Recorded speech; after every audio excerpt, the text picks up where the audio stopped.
వారితో విసిగి వేసారిపోయి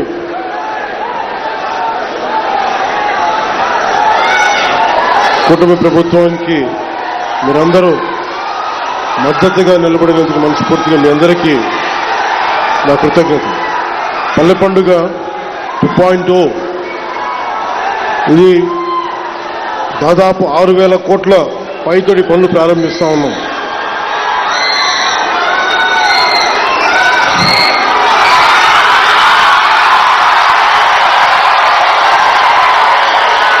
కోనసీమ రావాలంటే భయం నాకు.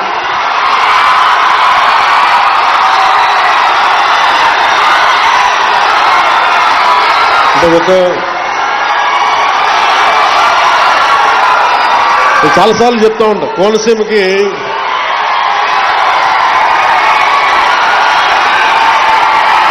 ఈ మట్టిలో ఈ నేలలో అగ్ని ఉంటుంది. అంటే ఖనిజ నిక్షేపాలు ఎప్పుడు బ్లోడ్ జరుగుతూ ఉంటాయి. ఈ తిండి తిన్న మీకు,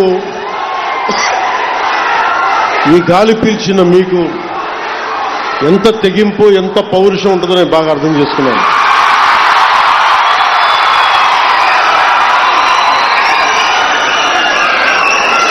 ఆడపిల్లలకు కూడా ఎంత తెగింపు ఉంటుంది. ఇక్కడ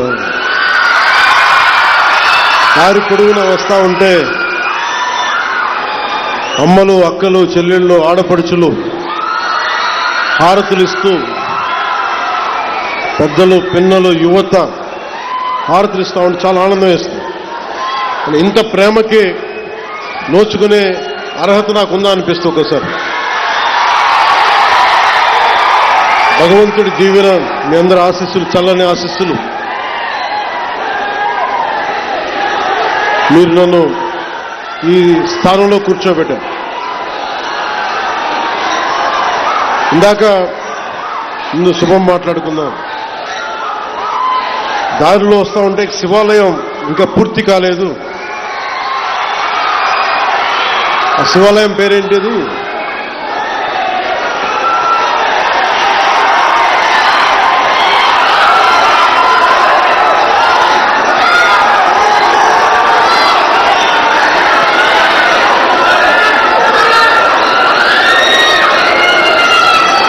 తీసుకోండి.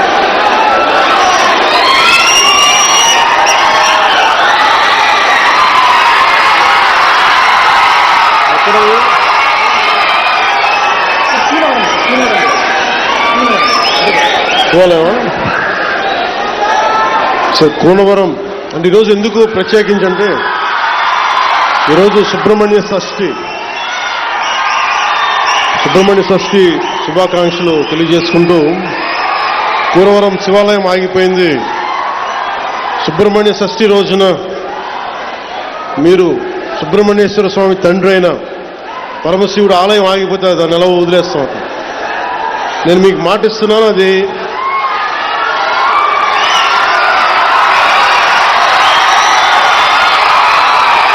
పూర్తి చేద్దాం. టైం లైన్ చెప్పడానికి నాకేముందంటే, నాకు అది ఏ స్థాయిలో ఉందో తెలియట్లేదు. అందుకని మీరందరూ సంసిద్ధంగా ఉంటే వచ్చే సంవత్సరం లోపే దాన్ని నేను కూడా కొంత నా వ్యక్తిగత నిధులు ఇస్తాను దానికి. అలాగే మన ఎండోమెంట్స్ డిపార్ట్మెంట్తో మన మంత్రి గారితో కూడా మాట్లాడి దానికి కావాల్సిన నిధుల్ని నేను సమకూర్చి మీకు పరమశివుడి ఆశీస్సులు ఉండేలా మనందరికీ ప్రయత్నం నేను చేస్తాను. ఏంటమ్మా మీ లెటర్స్ ఇవన్నీ ఏం రాశారు లోపల? ఇవన్నీ చదివి మీకు పంపిస్తాను.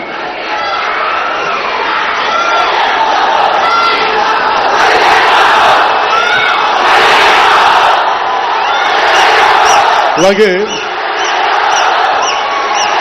కోనసీమ జిల్లా